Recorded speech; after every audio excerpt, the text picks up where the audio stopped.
Google just wrapped up 2 days of Google I/O where they unveiled a whole bunch of interesting new AI features added to pretty much all of their products, if I'm being 100% honest. So today on the podcast, I want to break down everything that they have showed, kind of my top highlights and the things that I think will have the biggest impact for the industry. Some things I felt were kind of interesting or novel, but maybe not game changers, and others were serious game changers. So I'm going to get into all of that. I also had the opportunity to go to Google I/O and watch it live, which was a first for me. And so I was kind of posting as things were being revealed on LinkedIn. I had a bunch of posts go viral and got some really interesting feedback from people on that. So I'll also cover some of that. Before we get into the episode today, I wanted to say my very own startup has officially launched our beta. The AI Box Playground is our first product, and it allows you to use every single top AI model all in one chat, including Google Gemini and a ton of other ones like Claude and Grok and OpenAI and image models and audio models, all in the same chat. So you can ask for different things from different models as you chat and compare models' responses side by side. There's a ton of cool features. It's $19 a month, so you can avoid paying subscriptions for all of those 20 different services to test them all out. So you could try it out. The link is aibox.ai, and that is in the description. I would love to let me know what you think of it. We're really excited and are rapidly scaling it up. And we'll have some new exciting products launching shortly as well. So stay tuned. All right, let's get into what Google's doing. So the first thing that I wanted to mention that really a lot of people were talking about was, of course, the video. I've said for a long time that this is going to be the year of AI and video. I felt like I was a little bit like, not pessimistic, but I was like, it felt like things weren't advancing as quickly as I had anticipated, just due to OpenAI's Sora model. Not really. It felt like from the time it's been announced to the time it's actually been launched, it really took a long time for anything to come out, in my opinion. But I think that that is now changed because there is some serious competition. OpenAI, it felt like, was really prioritizing their text models. They wanted to make sure that they were the absolute best. They're beating everyone there. And maybe they didn't even have enough compute to really scale out Sora in the way that they wanted. So for whatever reason, they had issues. It just felt like it wasn't scaled. I paid the $200 a month to get access to their Sora model and use it a little bit. And it wasn't like it wasn't perfect. I felt like it was like, maybe as good as like Runway or something like that. Except that Runway, you don't have to pay $200 a month. And, when I inevitably didn't want to keep paying $200 a month for it, canceled it, and I'm not using it. So I'm really excited by what Google has just announced, which is their VO3, their brand new video model. And it appears that they have absolutely crushed in video. Why is Google's video so much better? A couple things. It does audio voices. So when you generate somebody, you can actually generate, a video of a guy at the mall talking to someone, and you give him a script and he's actually saying it. Whereas a tool like Sora was just, video. In addition, it also did sound effects in the background. You're at the beach, you can hear waves, you can hear a seagull, like everything that you'd be needing. And this is really impressive. I got to demo this, and they gave me a demo at the Google Center live while they were kind of unveiling a bunch of this stuff. So that was really cool. And what I was really impressed by is beyond just like a prompt box that generates video, which is what you'd expect or you see in a lot of other video models, they actually have a ton of video specific tools. So they have one where it's extend. So you generate a clip. So for me, I was testing it out and I was like, okay, give me like a red sailboat with a captain smoking a pipe on the back. It did that. And then you can extend that clip and have it do something different, or you can change. So it's like, okay, now the next scene is XYZ. So I was playing with it and I was really impressed. I went from one clip to the next where I added some like new additional things, and it seamlessly went to that clip. So like the next clip was perfect. Whereas like some other ones, you kind of had the issue where you'd like ask it for something, it would generate like a video with a person, and then you'd ask it for like the next clip and the person would be like slightly different or completely different. And so it's just, there wasn't any like continuity. And so that was very difficult. This has solved that problem. It's not perfect.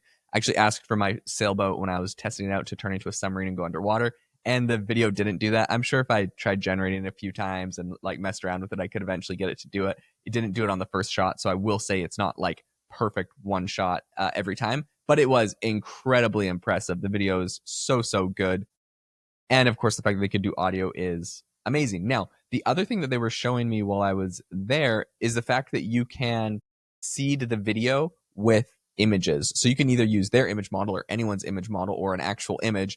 And you could, for example, take an actor or an actress or yourself and say, hey, put this person on the sailboat saying these things, and it can throw you in the video or that actor, actress in the video. So like as far as making videos or short movies or YouTube channels, like completely game changing. This is absolutely insane what is it's possible to do with this right now. I think literally any business, like there's a lot of businesses where you just got to make product announcements, or you got to make like a tutorial on how to use something, or you got to make an explainer video. And instead of hiring actors and actresses and like all of the production that goes into that, you can literally just run it all on Google VO3. So this is going to be huge. Now, the real question a lot of people are asking is, how has Google been able to accomplish this and make such like an impressive, such an impressive tool that's able to, make these amazing videos? The answer, in my opinion, is YouTube. They have access to the largest video database of anyone.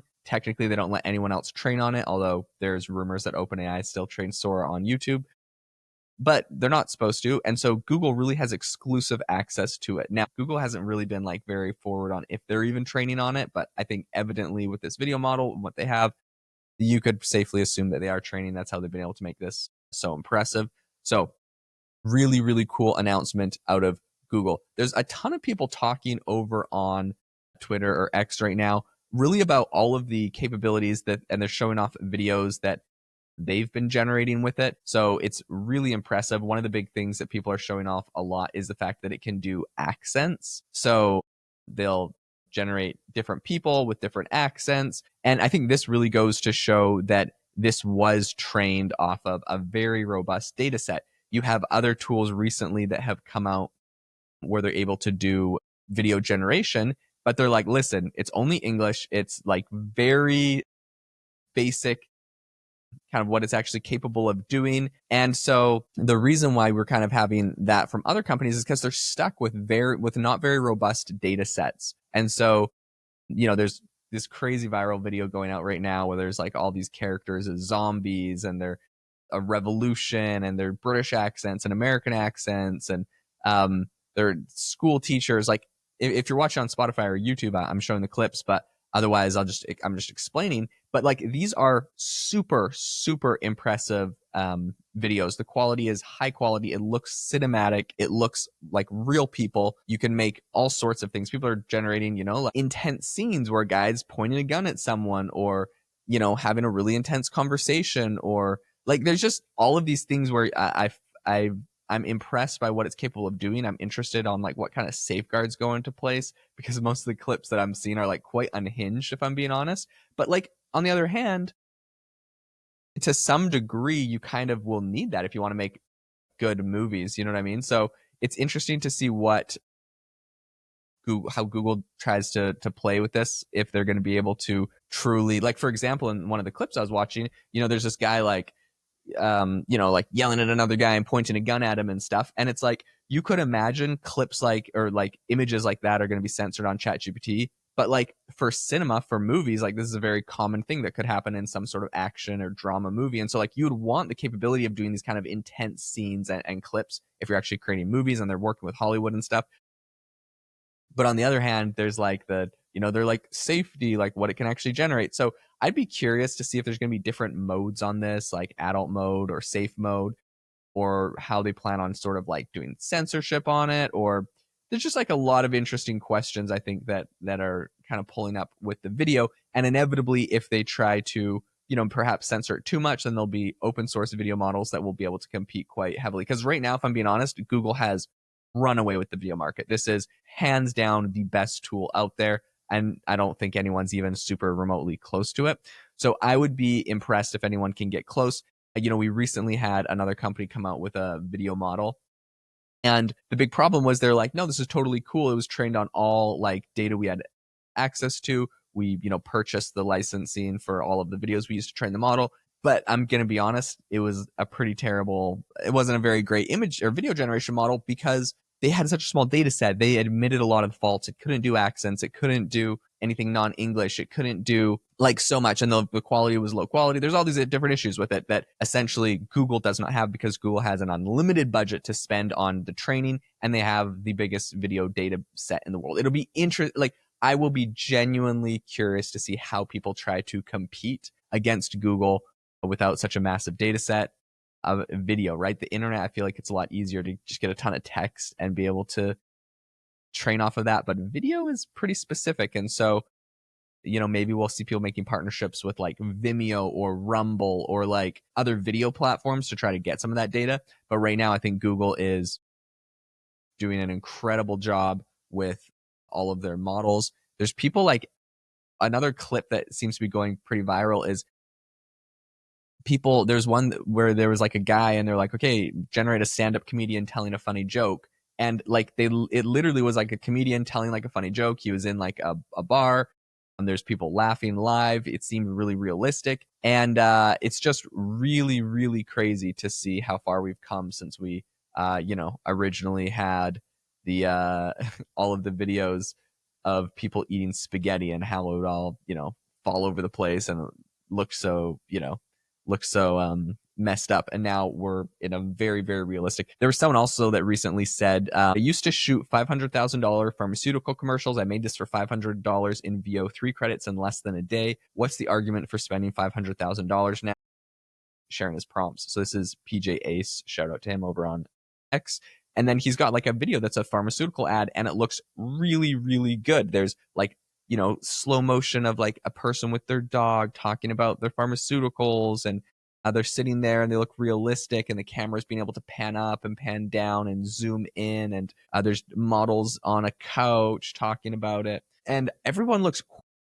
Now, the thing that I think is really impressive about this is Google has a lot of built-in features that are really powerful for the video model. So like you generate the model, but it's not just generating like the clip. You say pan right, pan left, zoom in, zoom out, go up, punch in, punch out. Like, so they have a lot of buttons and settings to click where when you're generating your clips, it's doing exactly what you want. So very impressive stuff. I think Google's running away with this and I am curious if anyone will catch up. I'll definitely keep you up to date on everything happening with Google and video. Thank you so much for tuning into the podcast today. I appreciate it if you could leave a review wherever you get your podcast if this was interesting or insightful. And make sure to check out aibox.ai to get a playground to try out all of the latest AI tools. Thanks so much for tuning in, and I will catch you next time.